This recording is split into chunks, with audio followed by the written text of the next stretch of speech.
Hi, it's Mr. Anderson, and this is AP Physics Essentials video 120. It's on the refraction of light, or the bending of light. And you can see in this picture here, there's a lot of bent light going on. And so what really happens, if we look at a laser light, as it moves through the air, you can see there's no refraction of light, or bending of light. But once it hits this glass surface, there's a bending of the light. Now, there's a little bit of reflection off the surface, but there's a lot of refraction or bent transmitted light like this. And the reason it's bending is because we're changing the speed at which it's moving through the medium. And I'll give you an analogy that's going to help you in a little bit.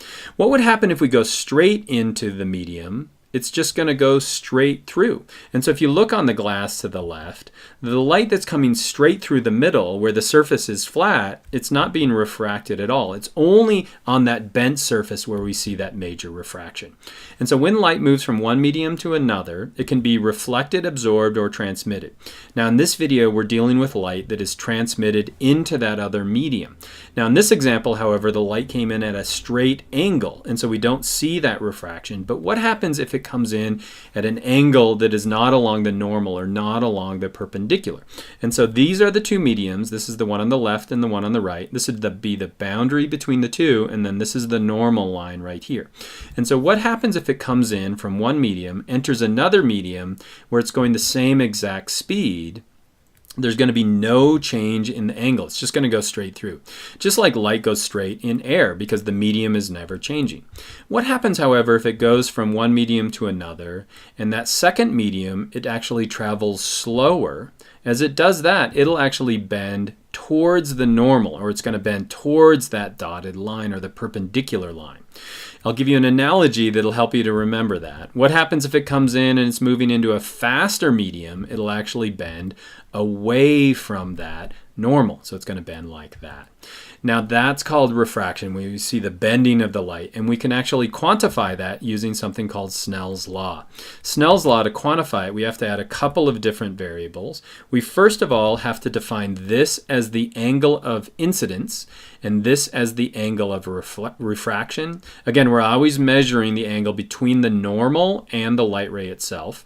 And then we have N1 and N2. So this is what the formula for Snell's law looks like. And so the index of refraction, we call that N1, on one side times the sine of the angle equals the index of refraction on the other side times the sine of the angle of refraction on the other side. And so we can actually figure out what angle it's going to bend at if we know a little bit about the speed at which it's going through. And we also, if we see the bend, we could figure out the speed at which it's going through as well, because the index of refraction is equal to the speed of light divided by the velocity. Now, if we take that angle and we start to increase it, increase the angle of incidence, we eventually can reach what's called a critical angle. And instead of being refracted, it will not be refracted. It'll just go straight along the margin. And if we increase it above the critical angle, then it's going to be reflected into that first medium. And so what happens is eventually, if you get the angle right, you'll have total internal reflection. None of it is being refracted or transmitted through that boundary. And so let's get to that analogy I was talking about a second ago. And so imagine we have a marching band that's all walking together. And so we're looking at the marching band, the trumpet players, and we're looking at them from above. And as they're marching, they're trying to keep the space between them the same. So to the person to your left or the person to your right, we want to keep that exactly the same. And so imagine that they're marching down a road. You can see that they're going to keep that spacing between them the same. But let's say that there's a bunch of sand in the road. And so what's going to happen to their speed as they enter into the sand? Well, the ones that enter into the sand first are going to slow down. But since they kept that distance between them the same, you can see that the angle at which we came in equals the angle at which we came out. So we don't see that refraction going on. But now let's set it up so they're marching in at an angle like this. And so they're marching across, let's say, a parking lot, and they're going to hit some sand as well. So what happens is as they come in, which one is going to start to slow down first? Well, it's going to be this one right here. They're still going to keep this distance between all of them the same. And so watch what happens as they enter into the sand.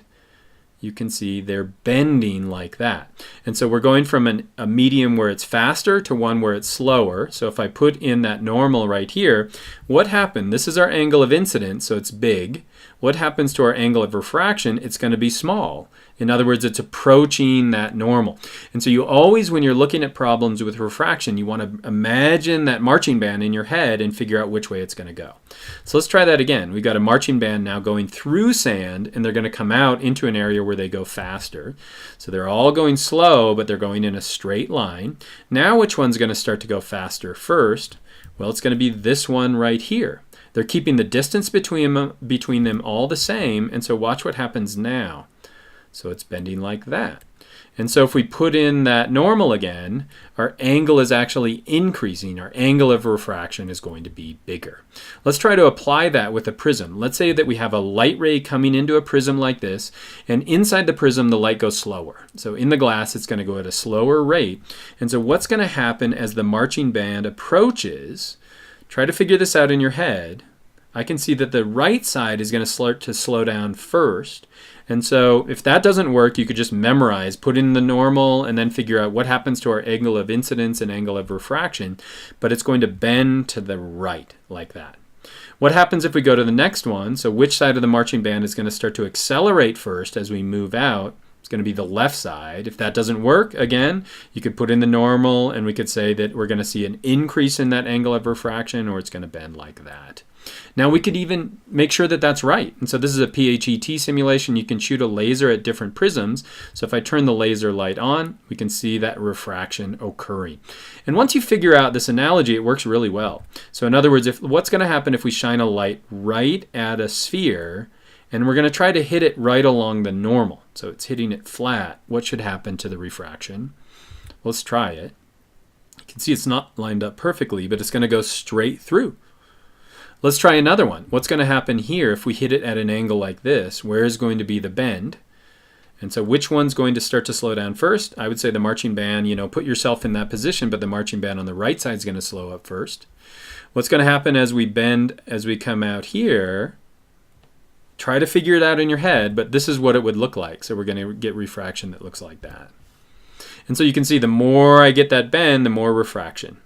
Or I could go in the other direction. That's why we could hold this sphere up, and if we look at it, the light coming from the other side is getting inverted. It's turning upside down due to the refraction of the light coming through. Now let's quantify a little bit. So we're going to use Snell's law in a PHET simulation.